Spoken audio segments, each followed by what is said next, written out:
إن الحمد لله نحمده ونستعينه ونستغفره ونعوذ بالله من شرور أنفسنا ومن سيئات أعمالنا. من يهده الله فلا مضل له ومن يضلله فلا هادي له. وأشهد أن لا إله إلا الله وحده لا شريك له، وأشهد أن محمدا عبده ورسوله. أما بعد، فإن خير الحديث كتاب الله، وخير الهدي هدي محمد صلى الله تعالى عليه وسلم، وشر الأمور محدثاتها، وكل محدثة بدعة، وكل بدعة ضلالة، وكل ضلالة في النار. أعوذ بالله من الشيطان الرجيم. بسم الله الرحمن الرحيم. يا أيها الذين آمنوا اتقوا الله حق تقاته ولا تموتن إلا وأنتم مسلمون. يا أيها الناس اتقوا ربكم الذي خلقكم من نفس واحدة وخلق منها زوجها وبث منهما رجالا كثيرا ونساء، واتقوا الله الذي تساءلون به والأرحام إن الله كان عليكم رقيبا. يا أيها الذين آمنوا اتقوا الله وقولوا قولا سديدا يصلح لكم أعمالكم ويغفر لكم ذنوبكم، ومن يطع الله ورسوله فقد فاز فوزا عظيما.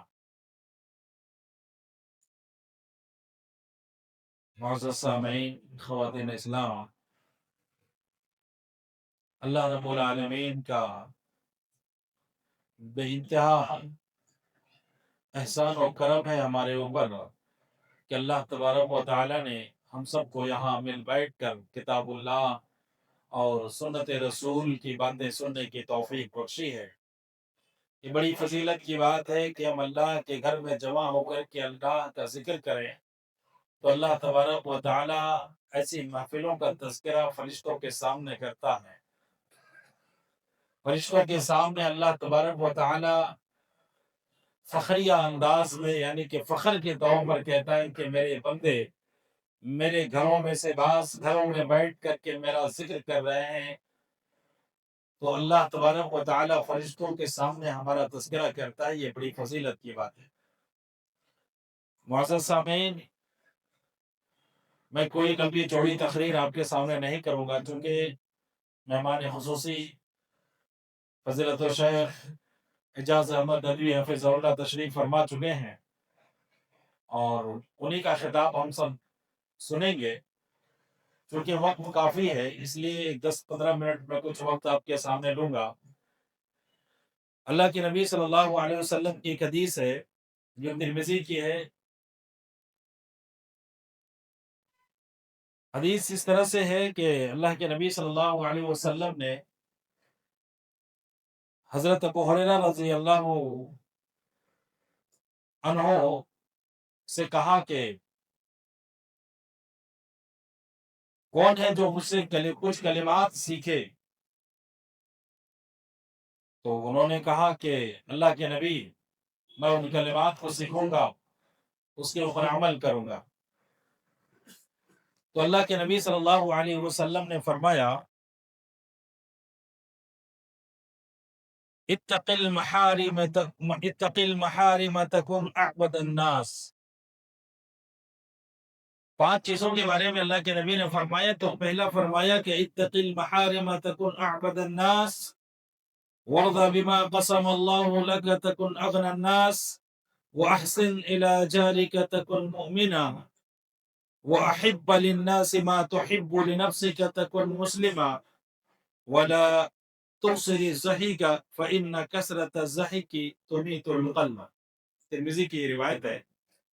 اللہ کے نبی صلی اللہ علیہ وسلم نے فرمایا کہ 5 چیزیں ایسی ہیں، 5 چیزوں کے بارے میں اللہ کے نبی نے فرمایا کہ اگر انسان ان 5 چیزوں پر عمل کر لیتا ہے تو سمجھ جائیے کہ اس کی دین اور دنیا دونوں سنور جائے۔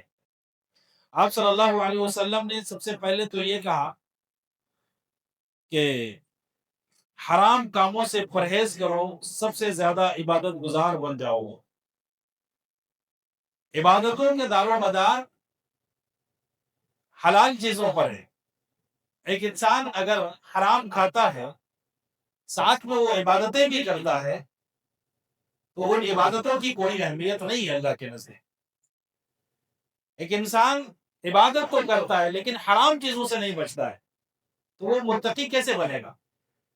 وہ متقی نہیں بن سکتا۔ متقی بننے کے لیے ضروری ہے کہ انسان اپنے آپ کو حرام چیزوں سے بچائے۔ اسی لیے اللہ کے نبی صلی اللہ علیہ وسلم نے فرمایا حرام چیزوں سے پرہیز کرو، سب سے زیادہ عبادت گزار تم بن جاؤ۔ تو دو چیزیں بیک وقت ہونی چاہیے، ایک اللہ کی عبادت بھی ہو اور ساتھ حرام چیزوں سے اپنے آپ کو بچانا بھی ہو۔ عبادت تو ہے لیکن گناہوں سے، حرام چیزوں سے ہم اپنے آپ کو بچاتے نہیں تو پھر وہ آدمی متقی نہیں بن سکتا۔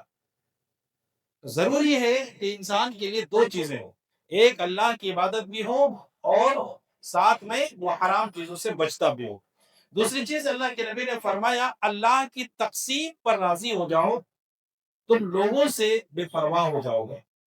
اللہ تعالیٰ نے جس کو جتنا دیا، جتنا ملا ہے، کسی کو زیادہ ملا ہے کسی کو کم ملا، تو جس کو جو بھی اللہ تعالیٰ نے دیا یہ اللہ کی تقسیم ہے۔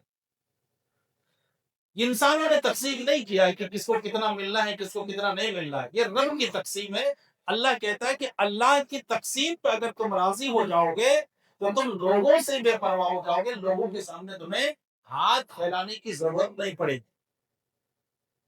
اپنے آپ کو تم فقیر اور بھکاری اور اپنے آپ کو تم غریب محسوس نہیں کرو گے اگر اللہ کی تقسیم پہ راضی ہو جاؤ۔ اور تیسری چیز اللہ کے نبی نے جو فرمایا وہ یہ کہ اپنے پڑوسی سے اچھا سلوک کرو، اس سے تم مومن بن جاؤ۔ یہ حقوق العباد ہے کہ پڑوسیوں کا خصوصی طور پر خیال رکھا جائے۔ اگر پڑوسیوں کا آپ خیال رکھیں گے تو اللہ کے نبی نے فرمایا آپ مومن ہو جاؤ گے۔ تو مومن بننے کے لیے اللہ کے نبی نے کہا کہ پڑوسیوں کا خیال رکھو، پڑوسیوں کے ساتھ کسی طرح کی کوئی ظلم و زیادتی نہ ہو۔ اور چوتھی چیز جو میں نے آپ کے سامنے حدیث میں ہے وہ اللہ کے نبی نے فرمایا لوگوں کے لیے وہی پسند کرو جو اپنے لیے پسند کرتے ہو تو تم مسلمان ہو جاؤ گے۔ ہر شخص اپنے بھائی کے لیے وہی پسند کرے جو اپنے لیے پسند کرتا ہے۔ اگر کوئی انسان ایسا کرتا ہے تو گویا کہ وہ مسلمان ہے۔ اور پانچویں چیز اللہ کے نبی نے جو اس حدیث میں فرمایا وہ یہ کہ زیادہ ہنسو مت، کیونکہ زیادہ ہنسنے سے دل مردہ ہو جاتا ہے۔ انسان کو اللہ کے سامنے رونا چاہیے۔ اللہ کے نبی صلی اللہ علیہ وسلم کی آپ پوری تاریخ اٹھا کے دیکھ لیجئے، آپ نے کبھی بھی زور سے کبھی ہنسے ہی، آپ ہنستے تھے، مسکراتے تھے، ہمارے جیسے کبھی نہیں ہنستے تھے، منہ کھول کر کے اونچی آواز میں اللہ کے نبی کبھی نہیں ہنسے، مسکراتے تھے۔ تھوڑی سی ہنسی آئی تو آپ کو تھوڑا سا منہ کھل جاتا، لیکن ہمارے جیسے اونچی آوازوں میں نہیں ہنستے تھے۔ تو جو حدیث ترمذی کی میں نے آپ کے سامنے پڑھی ہے اس میں اللہ کے نبی نے انہی 5 چیزوں کے بارے میں بتایا۔ تو انہی 5 چیزوں کے بارے میں مختصر کچھ باتیں میں آپ کے سامنے بتا کر اپنی بات ختم کروں گا۔ اللہ کے نبی صلی اللہ علیہ وسلم نے جو پہلا بتایا وہ یہ کہ حرام چیزوں سے اپنے آپ کو بچاؤ تو تم سب سے بڑے متقی بن جاؤ گے، سب سے بڑے عبادت گزار بن جاؤ گے۔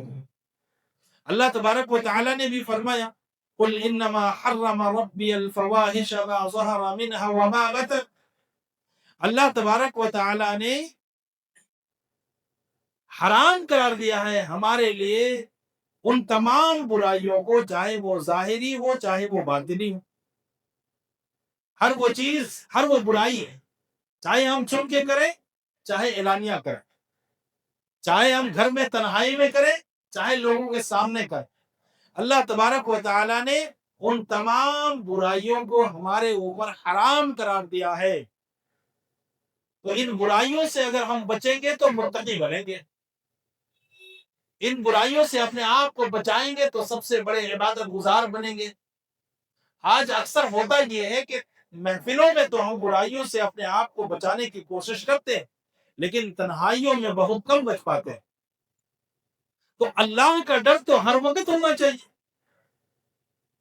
آپ لوگوں کے سامنے ہو تب بھی اللہ سے ڈرو، آپ اکیلے ہو تب بھی اللہ سے ڈرو۔ ایسا تو نہیں ہے کہ اللہ تبارک و تعالیٰ ہم کو یہاں دیکھ رہا ہے اور جب ہم گھر میں چلے جائیں گے، تنہائی میں چلے جائیں گے تو اللہ آپ کو دیکھ نہیں رہا، ہم کچھ بھی کریں، ایسا تو نہیں ہوتا۔ تو اللہ سے ڈرنے کا کیا مطلب ہے کہ اللہ سے ہر وقت ڈرو، ہر گھڑی ڈرو، ہر لمحہ ڈرو، تنہائی میں ہو تب بھی ڈرو، آپ محفلوں میں ہو تب بھی ڈرو، گھروں کے اندر بند ہو تب بھی ڈرو، جہاں کہیں بھی رہو وہاں پہ اللہ رب العالمین کا ڈر ہونا چاہیے۔ تو اگر یہ ڈر ہمارے اندر آ گیا تو اللہ کے نبی صلی اللہ علیہ وسلم نے فرمایا کہ تم سب سے بڑے متقی کہلاؤ گے، تم سب سے بڑے پرہیزگار بن جاؤ گے۔ عبادتیں ہوتی ہیں، لیکن جو عبادتیں ہمیں اللہ کا ڈر نہ پیدا کر سکے، جن عبادتوں کے کرنے کے بعد ہم اللہ رب العالمین کے نافرمانیوں سے ہم نہ بچ سکے، تو ان عبادتوں کا کیا مطلب ہے؟ آج بہت سارے لوگ آپ کو عبادت کرتے ہوئے پائیں گے، آپ پائیں گے نمازوں کی پابندی کرتے ہیں لیکن برائیوں سے نہیں بچ پاتے۔ تو لہٰذا برائی سے بچنا ضروری ہے، اسی لیے اللہ تعالیٰ نے فرمایا کہہ دیجئے کہ میرے رب نے تو صرف بے حیائیوں کو حرام کیا ہے جو ان میں سے ظاہر اور چھپی ہوئی ہو، اور گناہوں کو اور ناحق زیادتی کو، اور یہ کہ اللہ کے ساتھ تم شریک کرو، ان تمام چیزوں کو اللہ تبارک و تعالیٰ نے ہمارے لیے حرام قرار دیا۔ تو برائی سے ان کو بچنا، پہلی چیز یہ عبادت کے ساتھ ساتھ اگر ہم یہ کام کریں گے تو ہم متقی کہلائیں گے، اور اگر یہ چیز ہمارے اندر نہیں ہے تو پھر ہم اپنے آپ کو متقی نہیں کہہ سکتے۔ دوسری چیز جو اللہ کے نبی نے فرمایا وَرْضَ بِمَا قَسَمَ اللَّهُ لَكَ تَكُنْ أَغْنَى النَّاسِ، اللہ کی تقسیم پر راضی ہو جاؤ تو سب سے زیادہ غنی ہو جاؤ گے۔ غنا کس کو کہتے ہیں؟ اصل میں مالداری جو ہے نا وہ دل کی مالداری ہے، پیسوں کی مالداری اصل مالداری نہیں۔ مالدار دنیا میں بہت آئے، بہتوں کو اللہ تعالیٰ نے پیسوں سے نوازا، لیکن اگر دل کے اندر غنی نہیں ہے، دل کے اندر غنا نہیں ہے، دل کے اندر اگر حرص ہے، لالچ ہے، کتنا کچھ ملنے کے بعد بھی اس کو لگتا ہے کہ میں غریب ہی ہوں، میرے پاس کچھ بھی نہیں ہے، مجھے اور چاہیے، ایسے حریص اور ایسے لالچی لوگ کبھی غنی نہیں ہو سکتے۔ غنی اصل میں اللہ رب العالمین کے نزدیک وہ ہے جو دل کا غنی ہے، جتنا کچھ اللہ تبارک و تعالیٰ سے ان کو ملا ہے اس پر وہ راضی ہو جائے، یہ اصل میں غنی۔ اللہ کے نبی صلی اللہ علیہ وسلم نے ایک حدیث میں فرمایا دلوں کو اللہ کی تقسیم پر راضی کر لینا اگرچہ وہ تھوڑا ہی ہو، غنا صرف دل کا غنا، یعنی کہ اللہ تعالیٰ نے جو کچھ بھی کیا، آپ لوگ اس کو 200 800 1000 روپے جو بھی کماتے ہیں، اگر اس تقسیم پہ ہم راضی ہیں کہ اللہ کا شکر ہے ہماری ضرورتیں پوری ہو رہی ہے، ہم آرام سے کھا پی رہے ہیں، ہماری ضرورتیں پوری ہو جا رہی ہے، تو آپ مالدار آدمی۔ لیکن دیکھتے ہیں بہت سارے لوگ ایسے جو روز لاکھوں کو کماتے ہیں پھر بھی ہائے ہائے لگا رہتا، پھر بھی لگا رہتا کیا ہے میرے پاس، کچھ بھی نہیں ہے، کسی کو مدد کرنے کے لیے اس کے پاس 2 روپے نہیں نکلتا ہے، کسی کو پریشان حال دیکھ کر کے وہ کسی کی مدد نہیں کرتا ہے۔ تو ان پیسوں کا کیا مطلب جو کسی کی مدد نہ کر سکے، جو کسی کی ضرورتیں پوری نہ کر سکے، آپ دن رات محنت کرو اور کچھ آپ کو اس سے فائدہ نہ ہو۔ تو اللہ کے نبی نے فرمایا دل کی مالداری اصل میں یہی مالداری ہے، لہٰذا انسان کو اللہ کی تقسیم پہ راضی ہونا چاہیے۔ اللہ نے ہماری قسمت میں جو لکھا ہے وہ ہم کو مل رہا، اللہ نے ہمارے لیے اتنا ہی لکھا تھا اتنا مل رہا ہے، محنت کرنے کا ہے، اس کا مطلب یہ نہیں ہوا کہ اب ہم محنت نہیں کریں گے، اللہ نے جتنا لکھا ہے اتنا تو ہم کو ملنا ہی مل رہا ہے۔ محنت ہے، کوشش کرنے کے بعد اللہ تعالیٰ ہم کو اتنا دے گا۔ یہاں کہنے کا مطلب یہ ہے کہ آپ مال کی زیادتی کے چکر میں حرام چیزوں کی طرف نہ جائیں، غلط طریقے سے مال کمانے کی کوشش نہ کریں۔ انسان زیادتی مال کے لیے، زیادہ مالدار بننے کے لیے، اپنی دنیاوی ضرورتوں کو پوری کرنے کے لیے وہ غلط طریقے سے بھی مال کمانے لگتے ہیں، کبھی کسی کو دھوکہ دینے لگتا ہے، کبھی جھوٹ بولنے لگتا ہے، کبھی بےایمانی کرنے لگتا ہے۔ ان طریقوں سے مال کما کر کے وہ اپنی دنیاوی ضرورتوں کو جو پوری کرتا ہے، یہ آدمی چاہے جتنا بھی کما لے یہ مالدار نہیں ہو سکتا۔ لہذا انسان کو اللہ کی تقسیم پر راضی ہونا چاہیے، جو کچھ اللہ تعالیٰ نے اس کو دیا ہے اس کے اوپر اس کو خوش ہونا چاہیے۔ تو یہ ہے اصل مالدار، اسی کو کہتے ہیں مالدار۔ اللہ نے جو طاقت دیا ہے اسی میں سے ہم کچھ اللہ کے راہ میں خرچ کرتے ہیں، اپنی بیوی بچوں کی پرورش کرتے ہیں، کوئی غریب کوئی محتاج مل جاتا ہے اس میں سے کچھ ہم دے دیتے ہیں، یہ آدمی مالدار ہے۔ دوسروں کے سامنے ہم ہاتھ نہیں پھیلا رہے، اللہ نے دوسروں کا محتاج ہم کو نہیں بنایا ہے تو ہم مالدار۔ آج ہم انسان اپنے آپ کو غریب ثابت کرنے میں لگا ہوا ہے کہ میں غریب ہی ہوں، میرے پاس ہے ہی کیا۔ اللہ نے صحیح سالم رکھا ہے، تندرست رکھا ہے، صحت مند ہے، 3 وقت کی روٹیاں مل رہی، آرام سے ہم نیند کر رہے ہیں، گھر ہے، سب کچھ ہے، تو آپ مالدار آدمی ہو۔ کتنے لوگ ایسے ہیں جن کو کھانے کو کھانا نہیں ملتا ہے، سونے کے لیے ان کے پاس چھت نہیں ہے، پہننے کے لیے کپڑا نہیں ہے، غریب تو وہ لوگ ہیں۔ ہم کو تو اللہ نے سب کچھ نوازے ہوا ہے، پھر ہم کس بات کی غریب ہیں بھائی؟ تو غریب اس لیے ہم ہیں کہ ہماری حرص پوری نہیں ہو رہی ہے، ہماری لالچیں پوری نہیں ہو رہی ہیں، ہماری خواہشیں پوری نہیں ہو رہی ہیں، ہمارے دل کے اندر فقر و فقر بیٹھ گیا ہے، اس لیے ہم غریب ہیں، ورنہ اتنا اللہ نے ضرور دیا ہے کہ ہم مالدار ہیں۔ صحابہ کی زندگی اور ہماری زندگی کو اگر دیکھیں گے تو صحابہ کو یہ زندگی نہیں ملی تھی جو زندگی ہم کو ملی ہے، تو کیا ہم مالدار نہیں ہوئی؟ اسی لیے اللہ کے نبی نے فرمایا کہ دل کی مالداری ہے اصل میں مالداری ہے، تو دل کو مالدار بنائیے اور مال کے چکر میں حرام راستے سے مال کو حاصل کرنے کی کوشش نہ کیجیے۔ تو دوسری چیز یہ، تیسری چیز جو اللہ کے نبی نے حدیث میں آپ نے بتائی ہے وہ یہ ہے کہ وَأَحْسِنْ إِلَىٰ جَارِكَ تَكُنْ مُؤْمِنًا، اپنے پڑوسیوں سے اچھا سلوک کرو تو تم مومن کہلاؤ گے۔ مومن بننے کے لیے صرف نماز پڑھنا ہی کافی نہیں ہے، مومن بننے کے لیے ضروری ہے کہ انسان کے حقوق بھی ادا کیے جائیں۔ ایک انسان 5 وقت کی نماز تو پڑھتا ہے لیکن وہ اپنے پڑوسیوں کو تکلیف دیتا ہے، وہ انسانوں کے ساتھ ظلم و زیادتی کرتا ہے، وہ لوگوں کے حقوق ادا نہیں کرتا ہے، تو یہ مومن کبھی نہیں بن سکتا، یہ کبھی مومن نہیں بن سکتا۔ صرف نماز پڑھنے سے مومن نہیں ہوتا، مومن بنے رہنے کے لیے نماز ضروری ہے، مومن بنے رہنے کے لیے نماز ضروری ہے، اس کے بغیر مومن مسلمان ہونے کا تصور نہیں ہے۔ لیکن نماز کے ساتھ ساتھ یہ کام بھی ہم کو کرنا ہے، اور خصوصی طور پر اللہ کے نبی نے پڑوسیوں کا ذکر اس لیے کیا کہ ہمارا سابقہ، ہمارا زیادہ تر وقت جو گزرتا ہے وہ پڑوسیوں کے ساتھ ہی گزرتا ہے،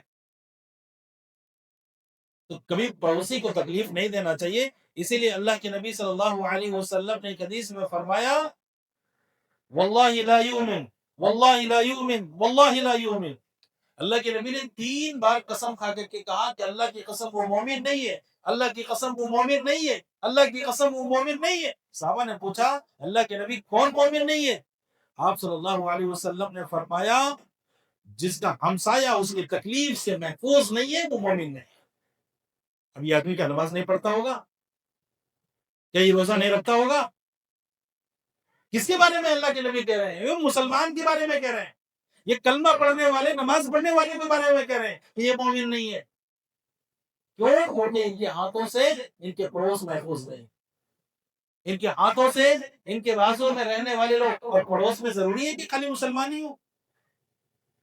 یہ تو ضروری نہیں ہے نا کہ ہمارے پڑوس میں خالی مسلمان ہی ہوں گے، کوئی بھی ہو سکتا ہے، اجنبی ہو سکتا ہے، غیر مسلم ہو سکتا ہے، یہود و نصارہ ہو سکتا ہے، مشرک ہو سکتا ہے، کوئی بھی ہو سکتا ہے، ہمارے دشمن بھی ہو سکتا ہے، کوئی بھی ہو سکتا ہے۔ تو پڑوس کا لفظ اللہ کے نبی نے کہا کہ پڑوسی چاہے جو بھی ہو، اس کا مذہب اور اس کا کوئی دھرم نہیں دیکھا جائے گا، اگر وہ پڑوسی ہے تو اس کے ساتھ اچھا سلوک کرنا ہے، اور اگر آپ نہیں کرتے یا ہم نہیں کرتے تو اللہ کے نبی نے 3 مرتبہ قسم کھا کر کے کہا کہ وہ آدمی مومن نہیں ہو سکتا۔ تیسری چیز اللہ کے نبی نے جو ہمیں نصیحت کی ہے وہ یہ کہ پڑوسیوں کے ساتھ اچھا سلوک کیجیے تاکہ تم اپنے آپ کو مومن کہہ سکو۔ چوتھی چیز جو اللہ کے نبی صلی اللہ علیہ وسلم نے فرمایا وَأَحِبَّ لِلنَّاسِ مَا تُحِبُّ لِنَفْسِكَ تَكُنْ مُسْلِمًا، اور لوگوں کے لیے وہی پسند کرو جو اپنے لیے پسند کرتے ہو تو تم مسلمان بن جاؤ گے۔ تو مسلمان بننے کے لیے کیا ہے؟ لوگوں کے لیے وہی پسند کرنا جو ہم اپنے لیے پسند کرتے ہیں۔ ہم اپنے لیے کیا پسند کرتے ہیں؟ کہ کوئی مجھے تکلیف نہ دے، کوئی مجھے پریشان نہ کرے، کوئی میرا مال ناجائز طریقے سے نہ کھائے، کوئی کسی طرح کی ظلم و زیادتی ہمارے پاس ساتھ نہ ہو، ہم آرام سے رہیں، ہم سکون سے رہیں، ہم عزت کی زندگی گزاریں. ہاں، یہی تو چاہتے ہیں نا. اگر ہم چاہتے ہیں کہ ہمارے لیے ہماری عزت ہو تو میں کسی کو بے عزت کیوں کروں گا؟ اگر میں چاہتا ہوں کہ میرا مال کوئی ناجائز طریقے سے نہ کھائے تو میں کسی کے مال کو ناجائز طریقے سے کیسے کھا سکتا؟ اللہ کے نبی صلی اللہ علیہ وسلم نے فرمایا لا یؤمن احدکم حتی یحب لاخیہ ما یحب لنفسہ. تم میں کا کوئی بھی آدمی اس وقت تک مومن ہو ہی نہیں سکتا جب تک کہ وہ اپنے لیے وہی پسند نہ کرے تو وہ اپنے لیے جو پسند کرتا وہی چیز اپنے بھائی کے لیے پسند نہ کرے. تو بھائیوں کے لیے، مسلمان کے لیے آپ وہی پسند کرو جو اپنے لیے پسند کرتے ہو. یہ ضروری ہے. تب ہم مسلمان ہوں گے، تب ہم ایمان والا کہلائیں گے. کبھی کسی کو تکلیف نہیں دینا ہے، زبانی طور پر ہو یا کسی بھی طریقے سے ہو، اس کو اپنے سے محفوظ رکھے. ہم یہی چاہتے ہیں اپنے لیے، لہذا دوسروں کے لیے بھی ہم کو یہی چاہنا ہے.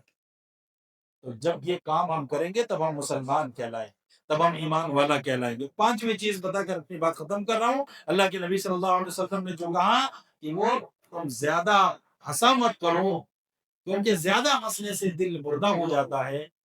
اللہ کا ڈر اگر انسان کے دل میں ہوگا تو وہ اللہ رب العالمین کے سامنے روئے گا.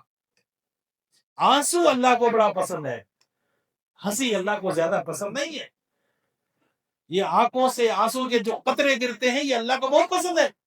اللہ کے نبی نے کہا اس آنکھ پر اللہ تعالیٰ نے جہنم کو حرام قرار دیا ہے جس آنکھ سے اللہ کے ڈر سے آنسو گر جائے. تو انسان کو اللہ کے ڈر سے رونا چاہیے، جہنم کے ڈر سے رونا چاہیے، آخرت کا فکر کر کے رونا چاہیے، نہ کہ ہنسی مذاق کرنا چاہیے، نہ کہ بہت زیادہ ہنسنا چاہیے. ہاں انسانی فطرت ہے، ہنسنا بھی چاہیے، لیکن کم ہنسیے، روئیے زیادہ.